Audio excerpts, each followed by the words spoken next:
Sí, ¿verdad? Ok. Como les dijo el pastor, mi nombre es Jaime Morales, soy costarricense, soy el coordinador del programa en línea del Miami International Seminary. Empecé como un estudiante de teología, como muchos de los que están aquí, ¿verdad? Empecé tomando una licenciatura, luego una maestría, saqué un par de doctorados con el seminario y bueno, en esta ocasión me invitaron a poder compartir con ustedes esta conferencia que se llama Historia de la Iglesia Antigua. Que es uno de los 4 cursos principales de historia que tiene el seminario. ¿Por qué vino la invitación? Tal vez aclarar un poquito eso. Yo trabajo con el Seminario Internacional de Miami y básicamente el Seminario Internacional de Miami tiene un convenio con la Escuela Ministerial Calvary, que a su vez está haciendo un convenio con, se llama Seminario Bíblico Salmo 119, entonces está haciendo convenio, entonces por ahí es que vino la invitación. ¿Cuál es la idea? Bueno, que tomen 10 cursos, ¿verdad?, que son propiamente del Seminario Internacional de Miami, que es el MINS, al que yo represento, y reciban entonces por medio de eso un diploma, ya sea un certificado en estudios teológicos o una licenciatura en estudios teológicos que viene desde los Estados Unidos. ¿Qué vamos a ver hoy? Bueno, como les dije, es un curso de historia de la Iglesia Antigua. Entonces, es el primer curso. ¿Qué es la historia de la Iglesia Antigua? Bueno, se refiere a la primera parte de la historia de la Iglesia. Vamos a ver desde Pentecostés hasta la caída del Imperio Romano. Entonces, como les dije, hay otros 3 cursos más de historia, pero en este en particular nos vamos a centrar en ese periodo de tiempo. Ahora, precisamente en este momento, vamos a entrar en materia. Y antes de entrar en ya lo que es la Iglesia Antigua, o la historia de la Iglesia Antigua, vamos a hacer una pequeña introducción sobre el estudio de la historia eclesiástica o el estudio de la historia de la Iglesia. ¿Okay? Vamos para estar seguro que esto funciona. Vamos entonces en esta parte a contestar 3 preguntas. ¿A qué nos referimos con historia de la Iglesia? ¿Por qué estudiamos historia de la Iglesia? ¿Y cómo dividimos el estudio de la historia de la Iglesia? ¿Okay? Entonces vamos a empezar con la primera. ¿A qué nos referimos con historia de la Iglesia? Okay. Historia de la Iglesia son todos aquellos hechos relacionados con la Iglesia de Cristo, desde el Pentecostés hasta el hoy. Eso es lo que estudia la historia de la Iglesia. Se puede decir que son los hechos del Espíritu Santo a través de la historia. ¿Por qué? Porque a partir del Pentecostés, la Iglesia no está sola. El Espíritu Santo está con la Iglesia a partir de ese momento. Recordemos que Jesús dijo que nos dejaría otro consolador, alguien que estaría en su lugar siempre con nosotros, y ese es el Espíritu Santo. Entonces, el Espíritu Santo es el que está obrando a través de los creyentes. Entonces podemos decir que es la historia de cómo el Espíritu Santo ha trabajado a través de los creyentes, a través de los siglos. Obviamente, los seres humanos somos seres pecadores, entonces va a haber momentos, ocasiones de la historia de la Iglesia donde muchas veces nos vamos a preguntar, ¿realmente ahí está el Espíritu Santo? O sea, ¿realmente esto es la Iglesia? Porque va a haber momentos de la historia donde nos vamos a preguntar, qué sé yo, cuando aparece el papado, cuando aparecen cosas como las cruzadas, cuando uno ve ciertos pecados, ciertas herejías, ciertas cosas que surgen, usted se pregunta, ¿realmente esto es la historia de la Iglesia? Bueno, hay que siempre tener en mente la realidad bíblica, y es que es la historia, sí, del Espíritu Santo trabajando pero somos creyentes y como creyentes también somos seres humanos pecaminosos, que tenemos una naturaleza pecadora y Dios obra a través de nosotros, pero muchas veces el pecado también se va a ver reflejado a través de la historia. Entonces nunca hay que negar esa realidad. Ahora es importante que usted reconozca que hoy somos parte de la historia de la iglesia. Todos los que están aquí, y probablemente en este lugar hay varias iglesias representadas, cada una de ellas tiene su origen histórico. Todos parten de un contexto, de un entorno histórico donde se desarrolló la iglesia de la que usted viene. ¿Okay? Entonces, creo que con esto nos queda claro qué es la historia de la iglesia. Vamos a continuar, hermanos. Ahora, ¿por qué estudiar historia de la iglesia? Número 1, porque el cristianismo es una fe histórica. El que Cristo nació, el que Cristo murió en una cruz, el que Cristo resucitó, es un evento histórico. No es una fábula, no es una leyenda, es algo que sucedió en un momento de la historia humana. Y vamos a ir a ese texto, vamos a ir a la carta a la primera carta a los Corintios, capítulo 15, versículos 12, 14, y luego vamos a leer el 17 y el 19.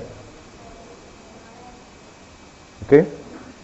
Dice: pero si se predica que Cristo resucitó de los muertos, ¿cómo dicen algunos entre vosotros que no hay resurrección de los muertos?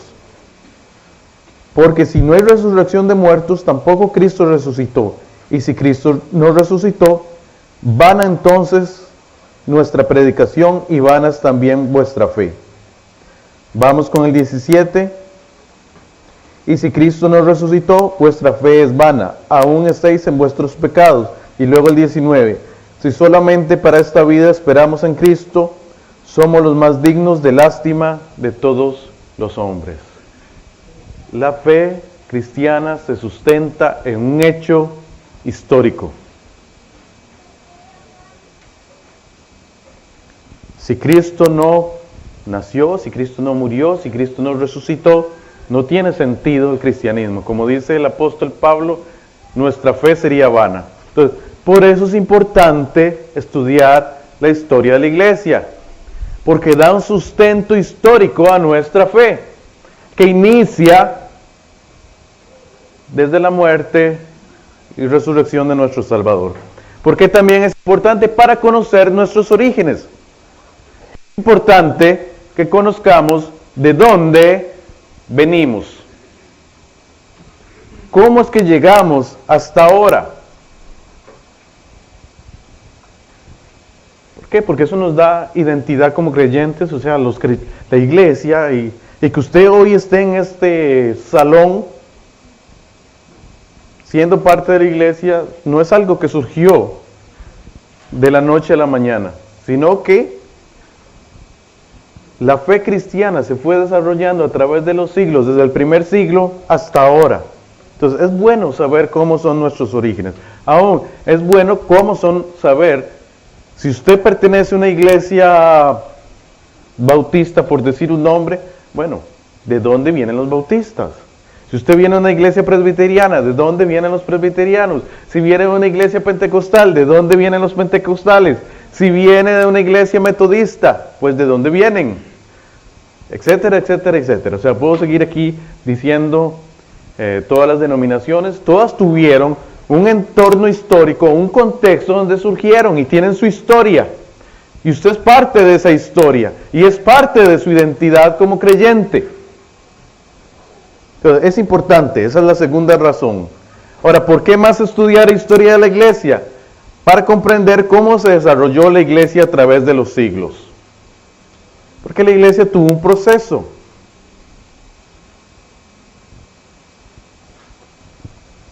Parte de los cursos de MINS, ¿verdad?, es ver cómo fue ese proceso. Entonces, este primer curso que estamos viendo, que es Historia de la Iglesia Antigua, es una primera etapa entre cierta cantidad de tiempo entre el Pentecostés y ¿cómo se llama? La caída del Imperio Romano. Pero luego hay otros periodos de tiempo y ahí la iglesia siguió desarrollándose de otra manera. Entonces es importante para comprender eso. Además, para observar cómo los problemas de los cristianos a través de los siglos son similares a los problemas de hoy. ¿Okay? Siempre me ha llamado la atención que hay un escrito del siglo I que se llama la Didache. También se le puede decir Didache. Eso depende cómo usted translitere el griego, ¿verdad? Porque es una palabra en griego que básicamente se refiere a enseñanza. Se le conoce como la doctrina de los apóstoles. Es un documento del primer siglo, escrito prácticamente casi al mismo tiempo que se escribió Apocalipsis. ¿Okay? De hecho, es de los escritos que muchas veces se ha discutido si entraban en el canon o no entraban en el canon. En todo caso, lo importante es que la Didache tiene dos mandatos que siempre me llamaron la atención. Y escúchelos. Uno dice: no abortarás a la criatura engendrada. Y otro dice: no prostituirás a los niños. ¿Y qué pasa? Muchas veces creemos que el aborto es un tema súper actual, o sea, que es un tema que es de hoy, y pensamos que es algo nuevo. Igual con la prostitución infantil. Muchas veces creemos que es algo nuevo que ha surgido ahora en nuestro contexto. No, eso siempre ha estado. Y es muy interesante que un escrito del primer siglo ya hablara de pecados como esos. Por supuesto, el contexto era un poco diferente. Cuando se hablaba de prostitución infantil, realmente estaban pensando más en niños varones que se prostituían con los emperadores y los nobles, etcétera. Es un poquito diferente el contexto, pero lo importante es que ya hablaba de esos temas que muchas veces creemos que son temas de hoy. Y sí, entonces, muchas veces los cristianos que enfrentaron, los problemas que enfrentaron los cristianos son muy similares. De hecho, hay herejías que enfrentaron los cristianos de los segundo siglo que se están dando de nuevo en el día de hoy. Por ejemplo, algunas que se llama el docetismo, que en palabras sencillas, el docetismo es una herejía que dice que Jesús vino en forma espiritual, o sea, que ya Él vino, o sea, que ya la segunda venida fue solo que vino en forma espiritual. Y hay al menos dos movimientos heréticos, dos sectas hoy en día que han defendido esa postura, ¿verdad? Una de ellos, los Testigos de Jehová. Otra forma de esta herejía se ha dado en los adventistas, por lo menos en algunos grupos de adventistas. Entonces sí, los problemas muchas veces son similares.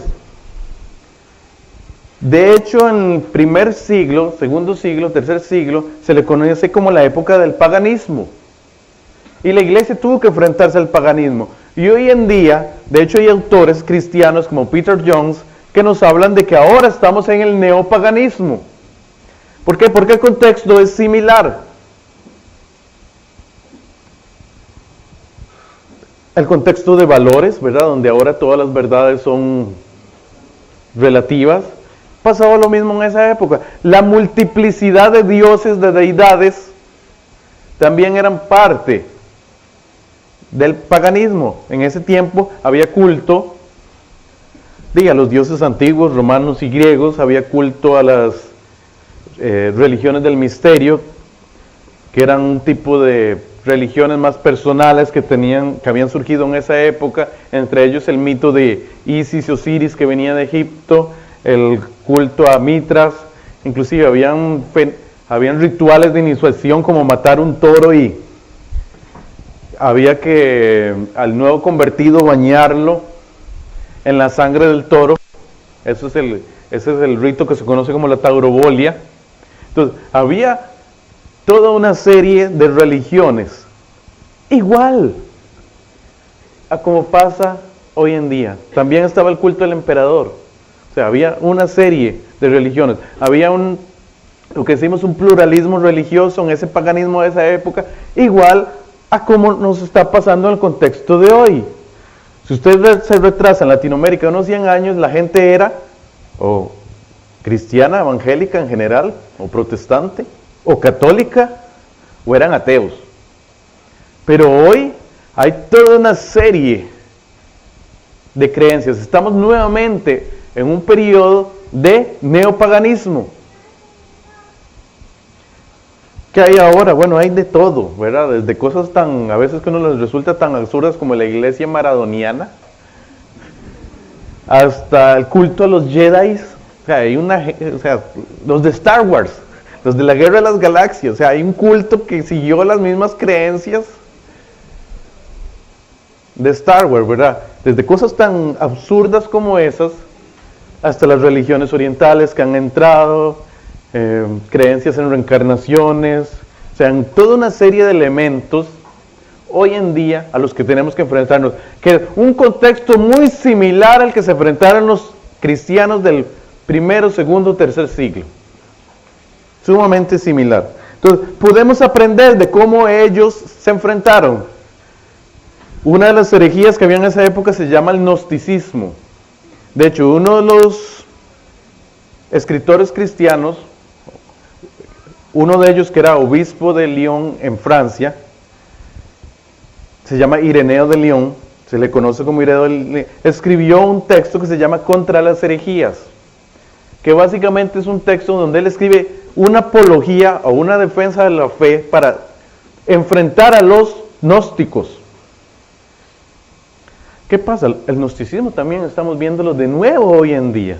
Movimientos como la New Age o la Nueva Era son una nueva forma de gnosticismo. Entonces, sí, hermanos, podemos aprender y observar cómo esos problemas a los que se enfrentaron los cristianos son similares a los problemas de hoy. Nos ayuda a aprender. ¿Qué más? Para animarnos a observar la soberanía y fidelidad de Dios a través de la historia.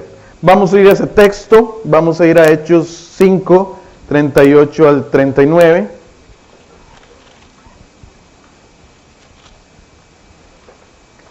Dice la palabra de Dios en Hechos de los Apóstoles 5, 38 al 39. Está hablando precisamente el maestro Gamaliel, ¿verdad?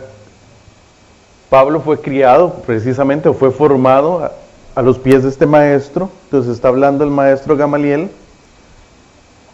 y dice,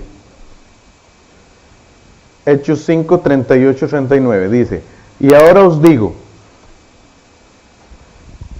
apartaos de estos hombres y dejadlos, porque si este consejo, esta obra es de los hombres, se desvanecerá. Pero si es de Dios, no la podréis destruir. No seáis hallados tal vez, hallados luchando contra Dios. Gamaliel dijo, bueno, dejen a los cristianos. Si eso es de Dios, va a prosperar. Si no, se va a desvanecer. ¿Qué pasa? Hasta hoy nos mantenemos. Aquí estamos. Dios en su soberanía nos ha preservado hasta el día de hoy y todavía el Espíritu Santo está trabajando a través de nosotros. Estamos aquí porque Dios, el Dios fiel, nos ha mantenido hasta acá. Entonces podemos gozarnos en eso. A pesar de los pecados que se ven en la historia, a pesar de la persecución, a pesar de las herejías, Dios ha preservado a su iglesia y hemos llegado hasta el día de hoy. Solo la mano soberana de Dios puede explicar eso. Y podemos gozarnos en la mano soberana de Dios. Siguiente razón de por qué estudiar la historia de la iglesia. Para obtener un panorama correcto sobre cómo Dios ha formado la iglesia. Ya que muchas veces tenemos huecos Huecos me refiero como agujeros o espacios, no sé si se usan la palabra en este mismo... Ajá, brechas, en este mismo contexto, o una compresión incorrecta. O sea, tal vez el creyente común, o en común, ¿verdad? El creyente en general, sabe como que la iglesia inició ahí en el tiempo de Pentecostés, conoce hechos de los apóstoles, sabe que hubo un tiempo de persecución, pero todo es como una forma muy general. Sabe que hay algo que se llama la Reforma, donde hubo un volver a nuestras raíces,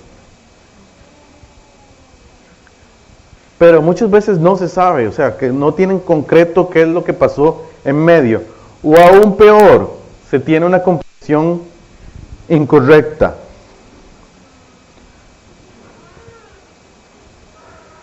Voy a hacer un gráfico, vamos a ver si lo hago bien.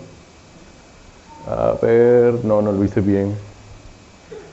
Tenía que salirme de la presentación.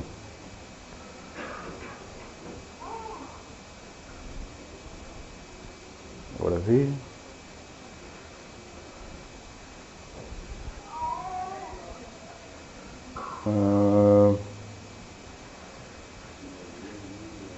Se me perdió el tablero.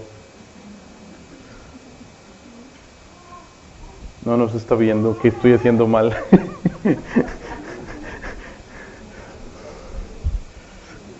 Estoy poniendo el tablero, pero algo hice mal. Bueno, en todo caso, muchas veces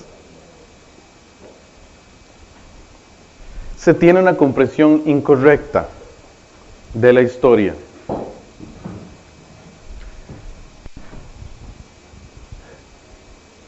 Voy a dar un segundo.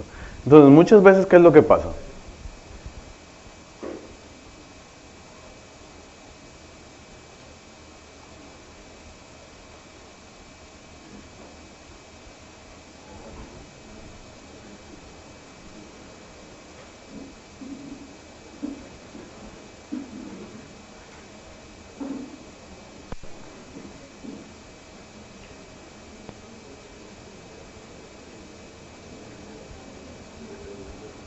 Bueno, hermanos, disculpen, ¿verdad?, la interrupción.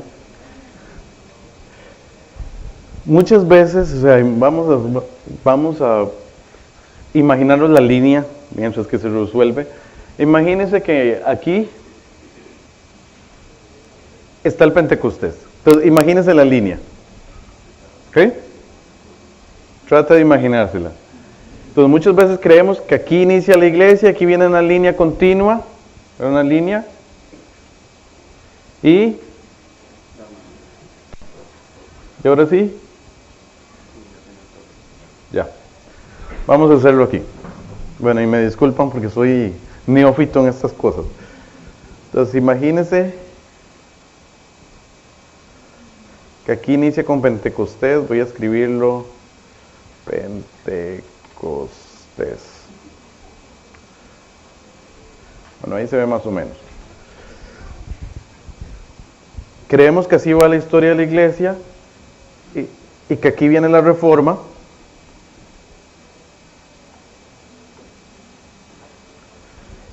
Y que aquí siguió la iglesia y creemos que toda esta parte, ¿verdad?, que va desde aquí hasta aquí en la iglesia católica y que aquí cuando se dio la Reforma, de aquí vino lo que conocemos como iglesia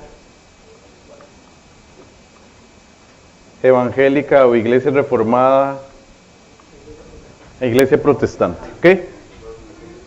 Ajá. La mayoría de los creyentes tienen una visión igual a la que aparece en estos gráficos. ¿Por qué creen que tienen una visión así?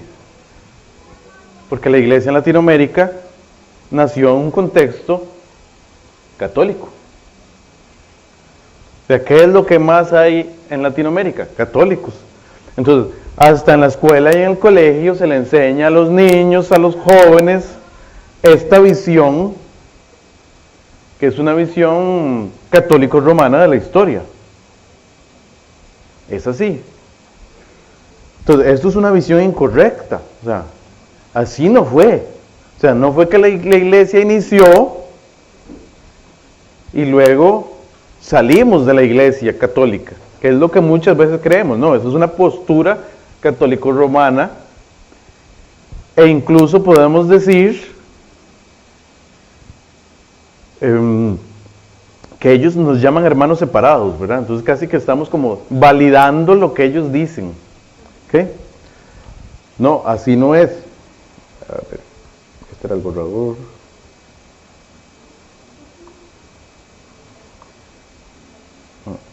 Okay. ¿Cómo sería una visión correcta? Bueno, realmente sí, la iglesia inicia con Pentecostés, vamos a ponerlo. Pentecostés, me disculpan la letra, pero no estoy acostumbrado a escribir en esto. Aquí inicia Pentecostés, aquí viene la iglesia, y poco a poco empiezan a darse desviaciones, y siguen dándose desviaciones, hasta que llega la Reforma, y regresamos a la fe cristiana. Inclusive podemos aquí poner línea intermitente para decir que hubo siempre un remanente fiel que Dios en su soberanía preservó. Entonces, esta es una visión correcta desde un punto de vista cristiano y protestante de realmente cómo fue que sucedió. ¿Cuándo se empezaron a dar todas esas desviaciones? Bueno, todo fue un proceso histórico. Y vean cómo yo hice la línea, la hice como para abajo, hasta... Porque fue poco a poco que se fueron dando las desviaciones. Algunos ejemplos, hermanos. Por ejemplo,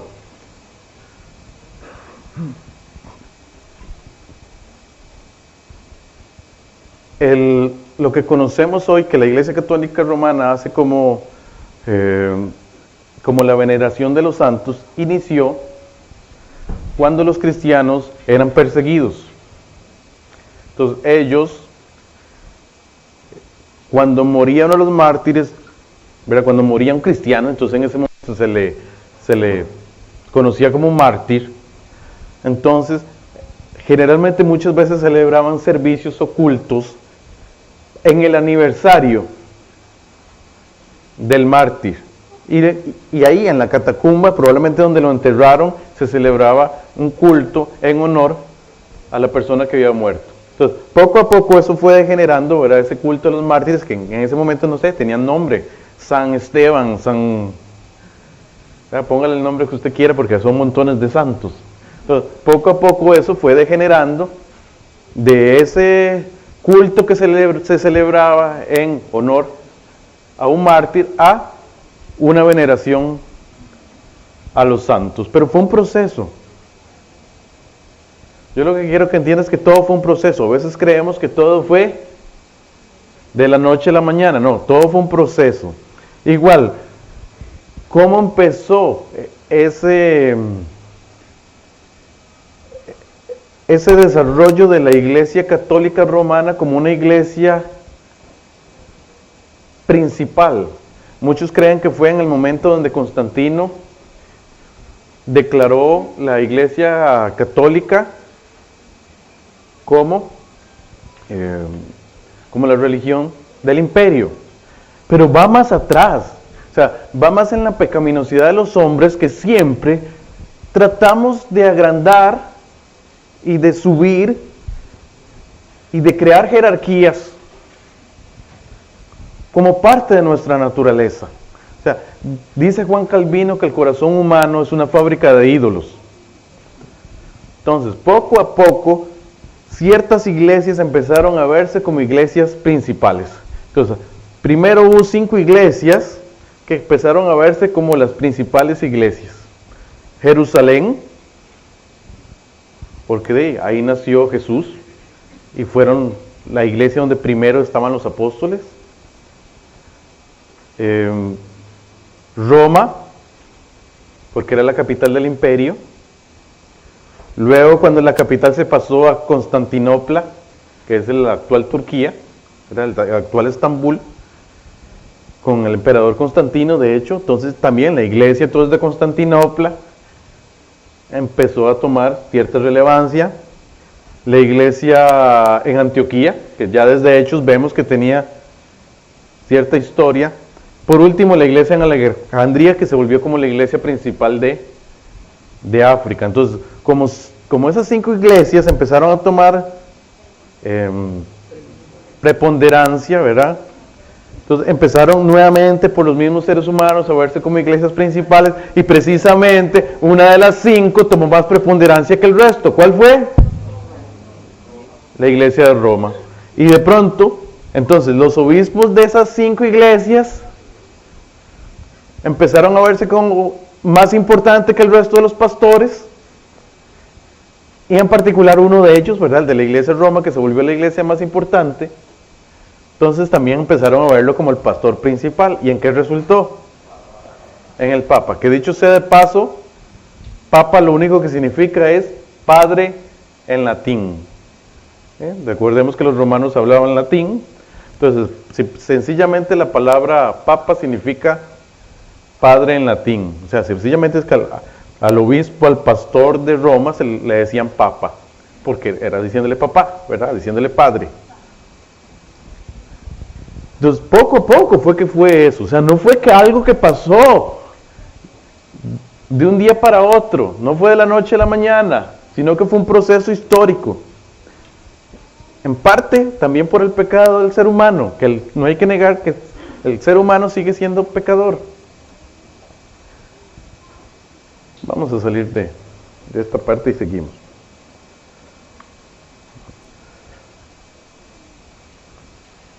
Ajá. Bueno.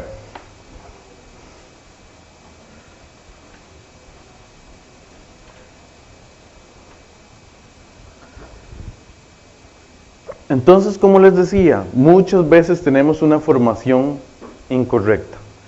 Otra de estas perspectivas que muchas veces es incorrecta es una que tienen algunas de las iglesias bautistas. Escuche, algunas de las iglesias bautistas, no estoy diciendo que todas las iglesias bautistas, ¿verdad? Algunas. Hay una que se llama landmarquismo. Landmarquismo, ajá. Esta lo que dice es como que la iglesia inició con Juan el Bautista, y que luego hubo como ciertos movimientos o iglesias en la historia que fueron el remanente fiel y que siempre se consideró la iglesia verdadera. Entonces ellos hacen toda una lista así de movimientos en la historia, empezando con Juan el Bautista, luego dicen que los montanistas, después, toda una serie de movimientos, los valdenses, los albiguenses, hasta llegar a los bautistas. Dicho sea de paso, como les digo, solo una pequeña parte de los bautistas creen esta posición. Se ve mucho en un libro que se llama El rastro de la sangre. Pero ¿qué es lo que pasa con esta posición? Que vuelve a los bautistas como el cristianismo exclusivo, ¿verdad? Como los únicos que son exclusivamente cristianos. Y como les digo, es una posición de un pequeño grupo de iglesias bautistas, ¿verdad? No todas las iglesias bautistas tienen esta postura. No, realmente Dios preservó a su iglesia y muchas veces van a ser personas anónimas a través de la historia que no vamos a identificar así con nombres, pero que Dios los mantuvo ahí soberanamente como su remanente fiel. Entonces sí, tenemos que tener un panorama correcto de cómo Dios desarrolla su iglesia. Por otra parte, para observar que las diferencias doctrinales surgen de un contexto. Todo surge en un contexto, hermanos. O sea, ustedes muchas veces se preguntan, bueno, ¿por qué los bautistas creen esto? ¿Por qué los presbiterianos creen algo diferente? ¿Por qué los pentecostales creen diferente? Y a veces usted entra en grandes discusiones, todas acaloradas, ¿verdad?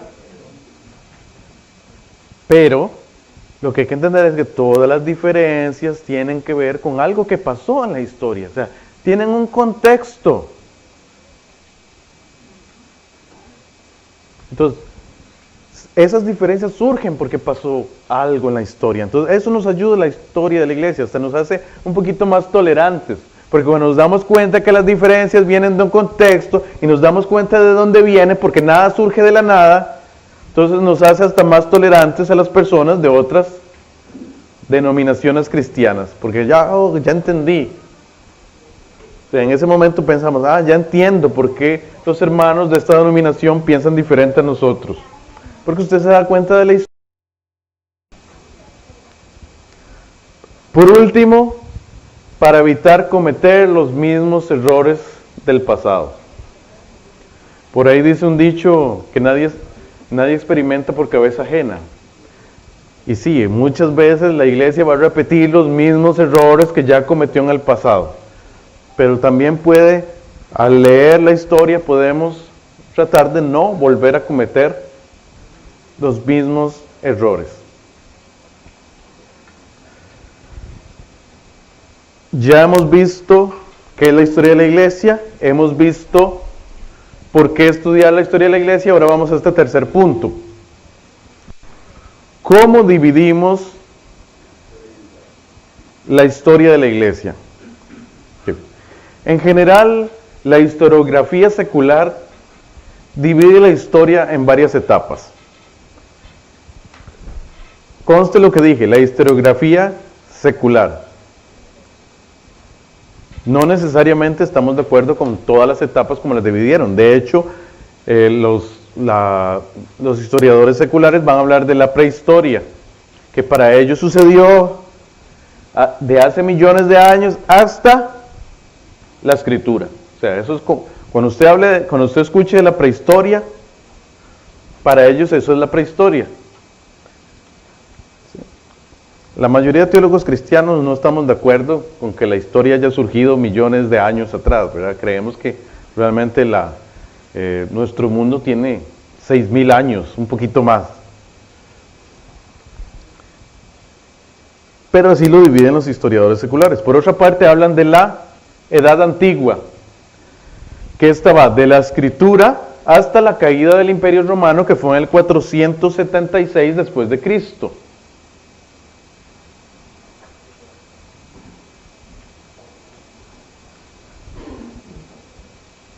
¿Okay? Luego, hablan de la iglesia, o de la edad medieval, que va de la caída del Imperio Romano, que fue en el 476 después de Cristo, hasta el descubrimiento de América, que fue en el 1492 después de Cristo. Por otra parte, hablan de la Edad Moderna, que es el descubrimiento de América hasta la Revolución Francesa en el 1789 después de Cristo. Y luego la Edad Contemporánea, que va de la Revolución Francesa, que fue en el 1789 después de Cristo, en adelante, hasta ahora. En particular en nuestro seminario MINS, ¿verdad?, con el cual está estableciendo un convenio el seminario bíblico Salmo 119, tiene 4, como les dije ahora, tiene 4 cursos. Uno tiene que ver con la Edad Antigua, que es el que se llama Historia de la Iglesia Antigua, que es el que estamos viendo ahora, o iniciando hoy. Hay otro curso que se llama Historia de la Iglesia Medieval, que es precisamente estudia ese periodo de tiempo conocido como Medioevo, que fue entre la caída del Imperio y 1492, ¿verdad? Ya después de eso tenemos un curso de Historia de la Iglesia en el siglo XVI, que sería la Reforma y la Conquista, y después de eso simplemente hicimos un curso de Historia post-Reforma. Entonces son como los 4 cursos principales para estudiar toda la historia de la Iglesia desde Pentecostés hasta el día de hoy. Vean que no es la única forma exclusiva de dividir la historia. Hay otras formas de dividir la historia. De hecho, lo que conocemos como la iglesia antigua, ¿verdad?, que les dije que era en este caso sería desde Pentecostés hasta la caída del Imperio Romano, podríamos dividirlo hasta en subetapas, y muchas veces en los libros de historia usted los va a encontrar con otros términos. Por ejemplo, podríamos hablar de la Iglesia Apostólica, que es la iglesia del tiempo de los apóstoles. A veces también se le llama iglesia primitiva, aunque la mayoría de veces más bien entendemos eso como la iglesia en sus puros inicios, ¿verdad? Tal y como está en Hechos. También después del periodo de iglesia apostólica, muchas veces también se puede hablar de la iglesia perseguida, porque también inmediatamente, prácticamente que finaliza el periodo apostólico, se cruza o se entrelaza con el periodo donde fueron las persecuciones. Entonces también podríamos hablar en ese momento de la iglesia perseguida. Y para terminar, podríamos terminar con lo que se conoce como la Iglesia Imperial, que es cuando en el año 313 el emperador Constantino promulga el Edicto de Milán, donde declara al cristianismo como la religión oficial del Estado. Entonces, oficialmente, los cristianos ya no solo son aceptados, sino que son promovidos. De hecho, hubo en ese periodo de tiempo, como era la religión oficial del Estado, empiezan a haber muchas personas que se empiezan a hacer cristianos, y lo digo entre comillas. ¿Por qué? Porque les favorecía, que era la religión del Estado.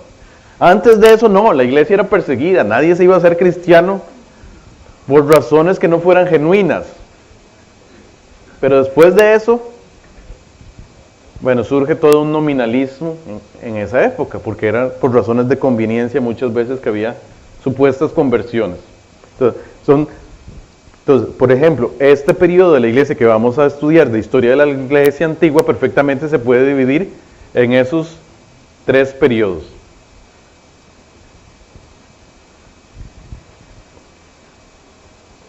Igual, usted va a ver que los historiadores pueden usar expresiones diferentes. De hecho, para mencionar una, muchas veces se usa la expresión Iglesia Católica Antigua. ¿Por qué Iglesia Católica Antigua? Para diferenciarla de la Iglesia Católica Romana. ¿Recuerden qué significa la palabra católico?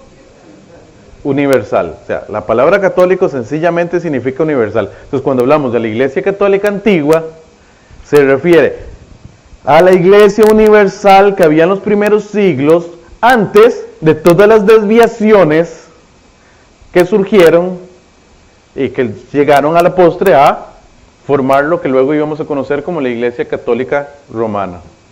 O sea, es la iglesia antes. Entonces, por eso los historiadores muchas veces le llaman a este periodo de la iglesia historia de la Iglesia Católica Antigua. Con esto vamos a terminar esta parte, ¿verdad? La exposición de la diapositiva. Vamos a tener unos minutos para preguntas, ¿está bien? En este momento, porque tenemos hasta qué hora me habías dicho, hasta las 8. Ok. Fui un poco más rápido, ¿no? Bueno, no importa, vamos a abrir un espacio de preguntas, si les parece bien.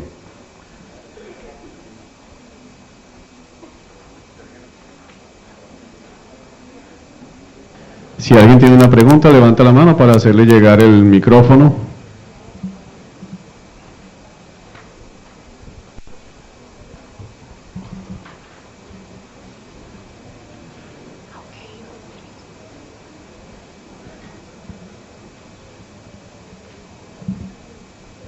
Buenas noches. Mi pregunta tiene que ver con el Edicto de Milán o el Edicto de Tolerancia. Usted me corregirá porque, bueno, lo que yo tenía entendido es que el edicto se da en el año 313, pero no se convierte en la religión oficial, sino tiempo posterior. Sí. Entonces quería Sí. quedé un poco confundido, entonces no sabía. Sí, de hecho tiene razón. O sea, hay dos edictos y a veces tendemos a confundirlos. Realmente el del 313 sí es un edicto de tolerancia. Ajá. Luego viene otro edicto donde sí, ya pasa a ser sí, la religión oficial. Pero Sí, la separación entre fechas es sumamente similar. De hecho, si fuera mi computadora, lo que pasa es que no es mi computadora, lo buscaría en un momentito para diferenciar los dos edictos, cada uno con sus características. Sí. Le van a pasar el micrófono.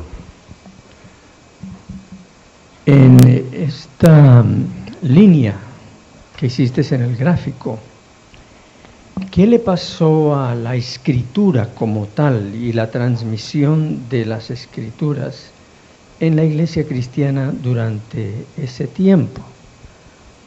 ¿Cómo fue que el Espíritu Santo fue cuidando de las escrituras y cómo se perdieron y qué pasó con el texto escrito del Antiguo y del Nuevo Testamento?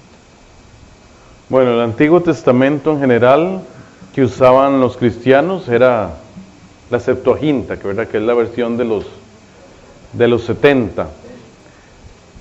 Es la primera traducción que tenemos de las Escrituras, o en este caso del Antiguo Testamento, que fue precisamente pedida a hacer, ¿verdad?, para colocarla en la Biblioteca de Alejandría. Precisamente fue la versión que usaron los cristianos. ¿Cómo es esa traducción? Bueno, parece bueno, el mito dice, o la leyenda dice que fue traducida por 70 hombres, y a veces pareciera que es cierto, porque en unas partes se toman muchas libertades en la traducción y otras partes son bien literales en la traducción. Entonces sí, esa fue la versión que usaron los primeros cristianos.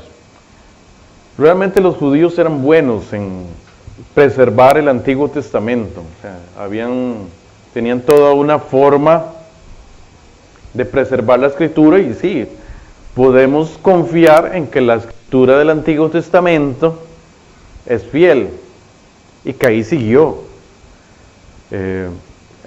Ese Antiguo Testamento en hebreo, tanto como la Septuaginta, copiándose de una forma fiel, ¿verdad?, o conservándose de una forma fiel.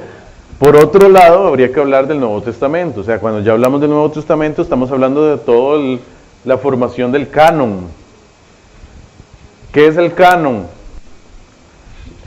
La lista de libros que fueron aceptados por la Iglesia y que se consideran inspirados por el Espíritu Santo, y que sabemos que Dios en su soberanía dirigió esa elección. ¿Qué pasa? Todas las cartas se van mandando de iglesia en iglesia, iglesia en iglesia. Entonces sí, hay que confiar en que Dios en su soberanía fue dirigiendo a seleccionar cuáles fueron los libros que iban a aparecer en el Nuevo Testamento. Sí hubo sus discusiones, no vamos a decir que no hubo discusiones. De hecho, se ve en la historia que muchas veces citan canon diferentes. Muchas veces los libros, ¿verdad?, los libros que escriben los escritores antiguos, muchas veces van a mencionar ciertos libros en el canon, otros libros en el canon, pero en su mayoría todos están de acuerdo. Solo hubo unos cuantos donde hubo discusión, unos pocos donde hubo discusión. Judas, por ejemplo. ¿Por qué Judas? Bueno, ahí es que hay unos pasajes en Judas que parece que tienen referencias de los libros, ¿cómo sería?, apócrifos del Antiguo Testamento. Parece que tiene unas referencias al libro de Enoc, a otros libros relacionados con la muerte de Moisés, que es como el Testamento de Moisés. Entonces por eso hubo como cierta discusión. Pero al final podemos confiar en que Dios en su soberanía, al final, quiso que Judas estuviera en el canon. Y sí, hay sus explicaciones, ¿verdad? Hay sus explicaciones, ya eso lo dejamos para un curso de Judas, cuando quieran que yo les dé el curso de Judas. Pero sí, o sea, hay sus explicaciones para decir por qué pareciera que Judas toma referencias de Primera de Enoc, ¿verdad? Por ejemplo. Entonces sí, hubo ciertos libros que se discutió, pero recordar que fueron muy pocos y que sabemos que la iglesia poco a poco fue reconociéndolos a todos los que están hoy en día en el Nuevo Testamento. Y ahí en medio de la persecución Dios fue. Vean que no fue un periodo fácil, fue Dios fue protegiendo, ¿verdad? esa formación de su palabra. ¿Alguna otra pregunta? Sí, hermano.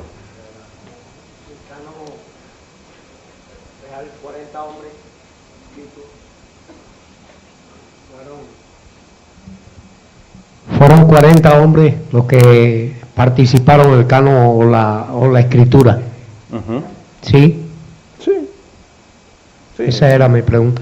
Bueno, hay una discusión especialmente con Hebreos, ¿verdad? De quién lo escribió, pero lo importante es que Dios preservó que estuviera ahí.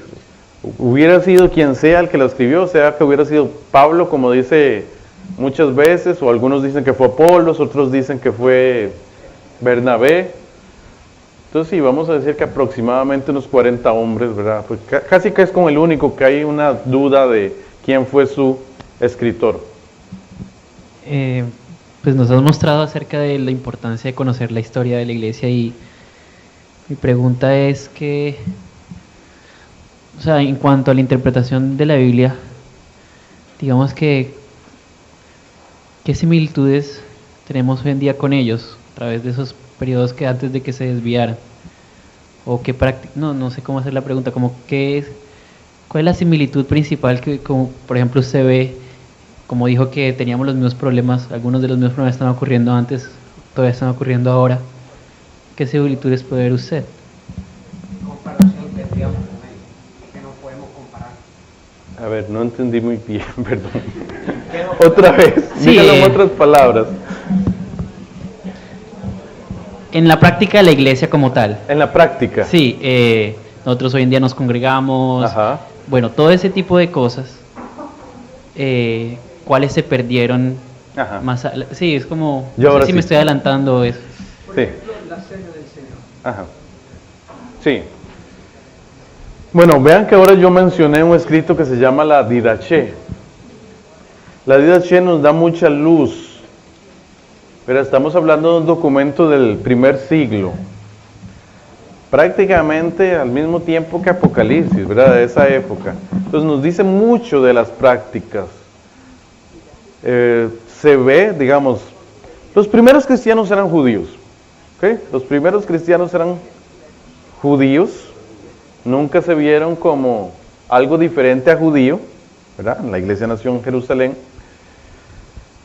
Los judíos tenían, por ejemplo, como por costumbre ayunar 2 días a la semana, que si no me equivoco eran lunes y jueves.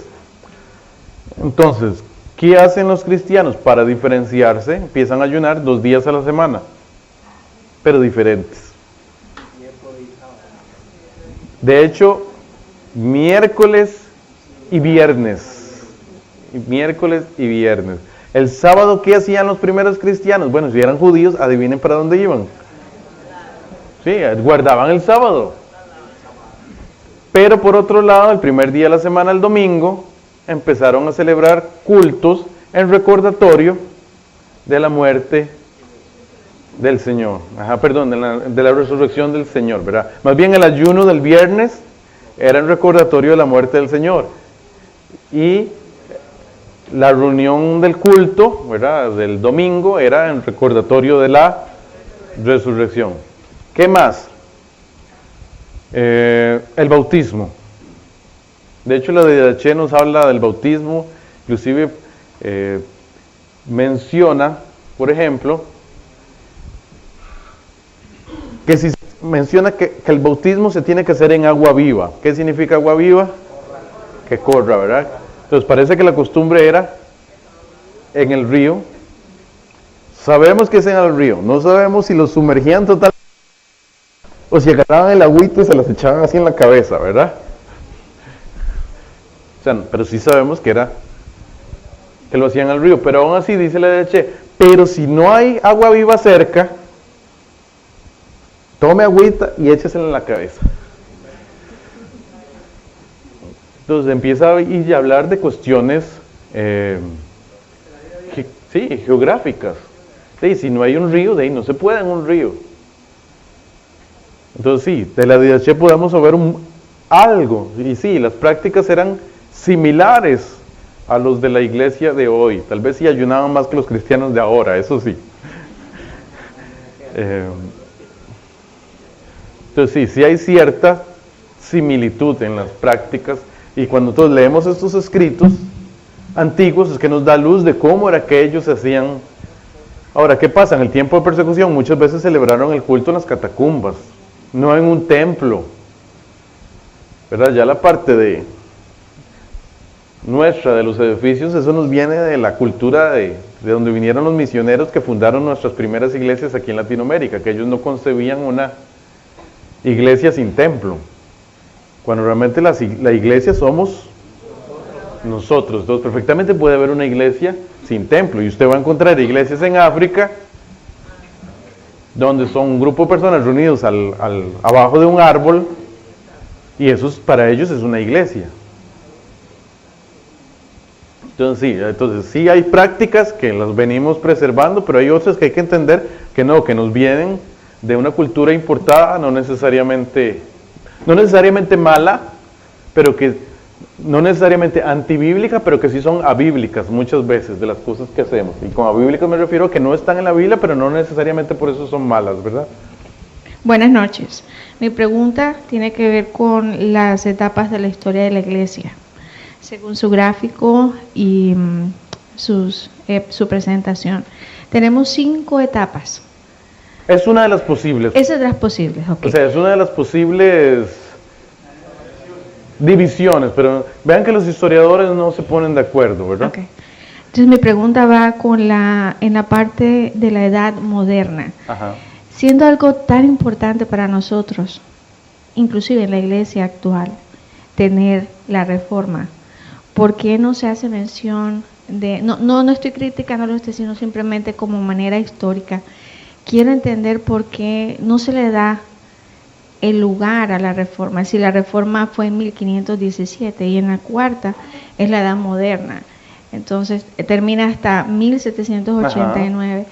¿Por qué los historiadores no le dieron la importancia que debe tener la reforma como tal? Sí, porque estamos hablando de historiadores seculares.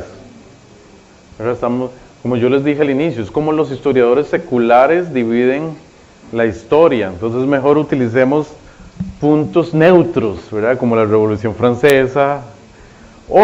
Vean que perfectamente, en vez de haber usado el descubrimiento de América, que fue en 1492, ¿por qué no haber usado la Reforma? De hecho son puntos históricos sumamente, una distancia histórica sumamente.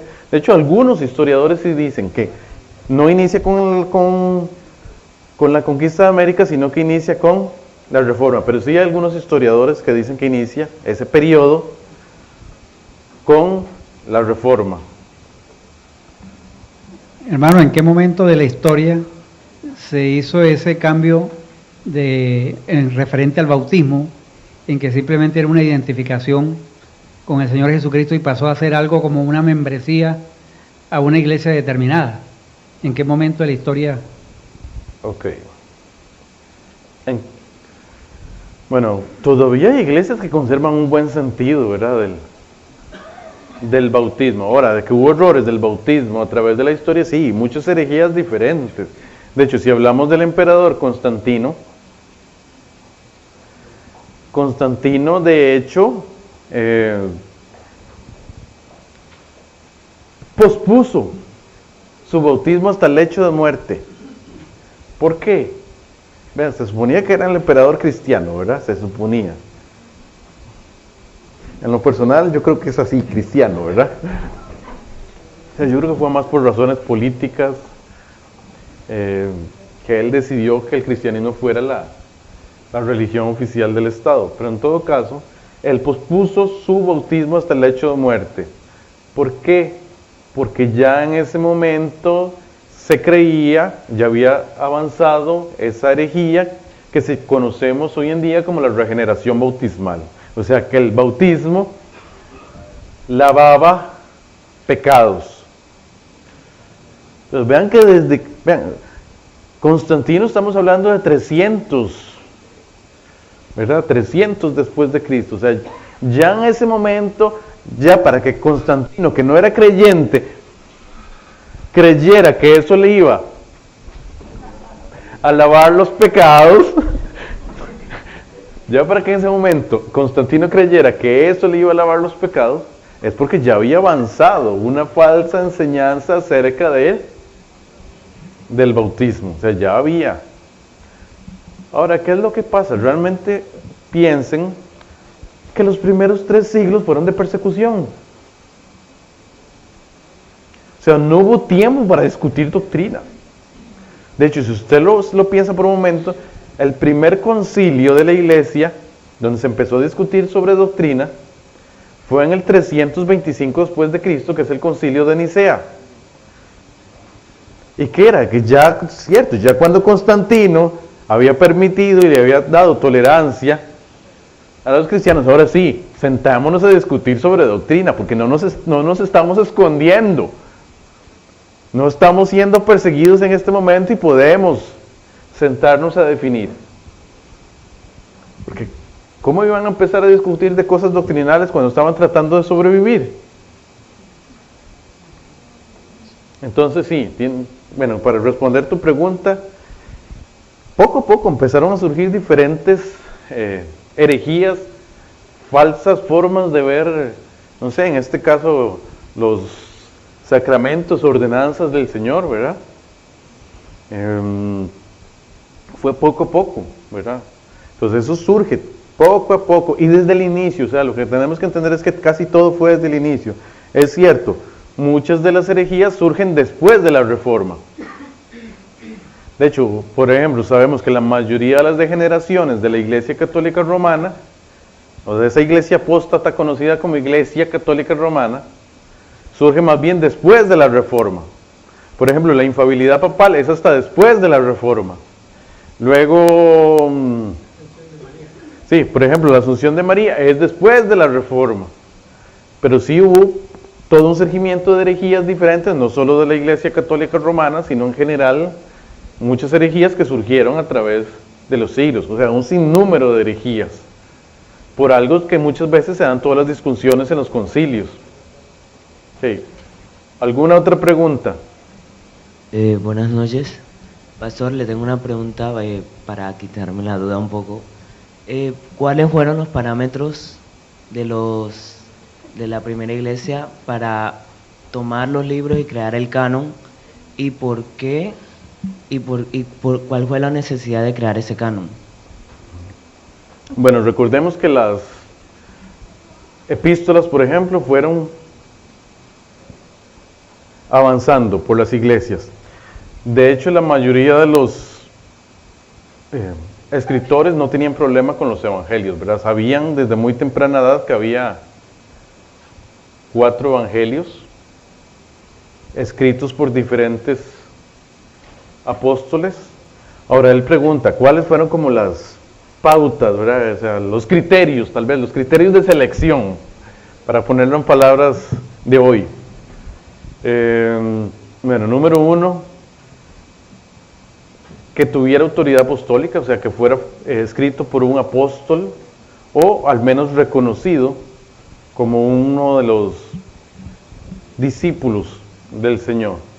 O sea, hasta cierto punto, prácticamente todos los libros que están en el canon son escritos por alguien que estuvo con Jesús, incluyendo Pablo, que sabemos que el mismo Pablo dice que como abortivo, pero él también tuvo una revelación de Jesucristo.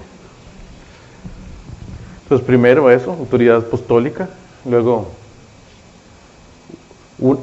una cuestión doctrinal, ¿verdad? Que tuviera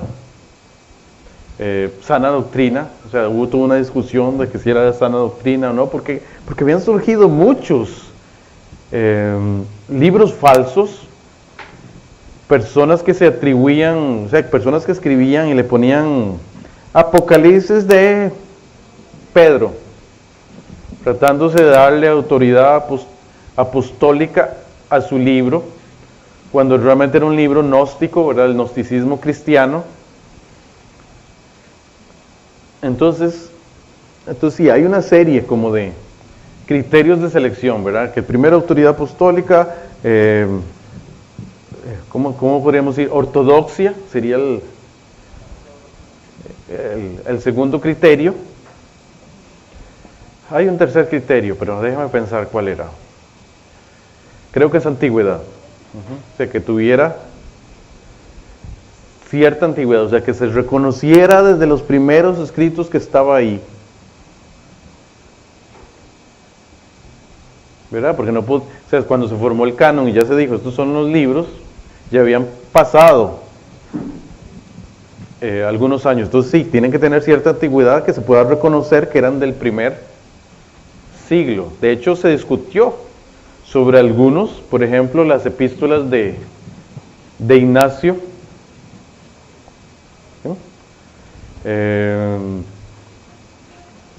las epístolas de Clemente, las epístolas de Clemente, que se dice que fue el segundo pastor o obispo de Roma. Entonces se discutió si se incluía o no, pero al final no era tan antigua, ¿verdad? Más bien él había sido discípulo de Pedro y no se incluyó en la lista del canon. Hubo otro, el pastor de Hermas, pero ¿qué es lo que pasó? Esto está lleno de puras figuras legendarias, entonces fue descartado por la parte de ortodoxia. Entonces sí, hubo una serie de libros que inclusive pensaron en incluirlos en el canon y que al final no se incluyeron. ¿Respondí tu pregunta? Sí, más o menos. Sí. Ajá. Porque hubo una necesidad de crear el canon para tener una palabra, o sea, para tener un orden, para poder toda esa doctrina apostólica mantenerla en forma escrita. Y que cualquiera se podía programar escrito. Exacto. Entonces, para mantener una unidad en la doctrina apostólica, la dejada por los apóstoles. Recuerden lo que dice Judas, ¿verdad? En su epístola, ¿verdad? Que había que combatir contra los...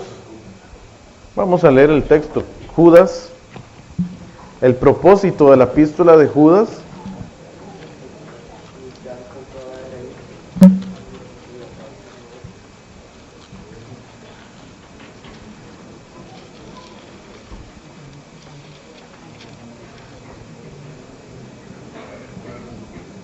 Okay.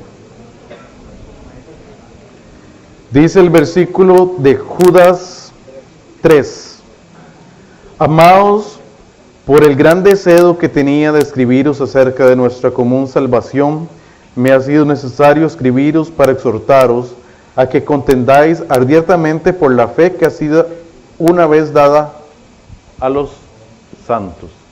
Vean que ahí cuando está hablando de la fe, está hablando de la fe como conjunto de doctrina, ¿verdad? No está hablando de la fe salvadora, sino que está hablando de la fe entendida como el conjunto de doctrina, que fue dada una vez y para siempre a los santos. Entonces, ¿por qué se quiso formar el canon? Para esa fe que fue dada una única vez a los santos, tenerla, identificarla y tenerla como una unidad, para no salirnos de eso. Pastor, ¿por qué la Biblia católica romana tiene unos libros de más a la que tenemos nosotros los protestantes? O sea, ¿fue dentro del canon o fue cuando fue ese declive? Ok, tiene que ver con nuestro tema que hice.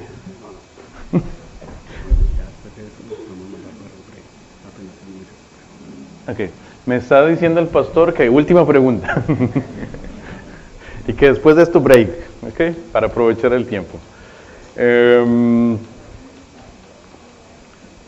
Tiene que ver con el tema hasta cierto punto se sale un poco del tema, pero vamos a responderle al hermano por cortesía y ya que estamos aquí. Ahí estamos hablando más de lo que hablamos ahora de la Septuaginta. Cuando se mandó a hacer la Septuaginta, no solo se tomaron lo que conocíamos como la Biblia hebrea, sino que había unos libros, 12 en especial, conocidos como los deuterocanónicos. Vean que inclusive la Iglesia Católica les llama deuterocanónicos, que deutero significa segundo canon. Recuerde que deutero significa segundo. De hecho, Deuteronomio, ¿qué significa? Segunda ley. Ajá. Entonces, los mismos católicos no los reconocen como el canon principal, les llaman el segundo canon. Entonces, simplemente fue que en ese momento se tradujeron, o sea, cuando se envió a traducir los escritos hebreos, también se fueron esos 12 y los tradujeron y los incluyeron en la Septuaginta. Cuando la Iglesia Católica hace la versión que más utiliza, que es la Vulgata Latina, bueno, que utilizó por mucho tiempo, porque acuérdense que los católicos recibían el culto en latín, ¿verdad? Entonces, la versión que más usaban, que era la Vulgata Latina, entonces también tradujeron de la Septuaginta al latín todos los libros completos, o sea, no solo los de la Biblia hebrea, sino estos 12 libros que eran como un segundo canon, pero que ni los mismos católicos le dan la misma autoridad o importancia. Vamos a finalizar aquí, me están haciendo la señal. Sí. Hermanos, perdón hermano, vamos.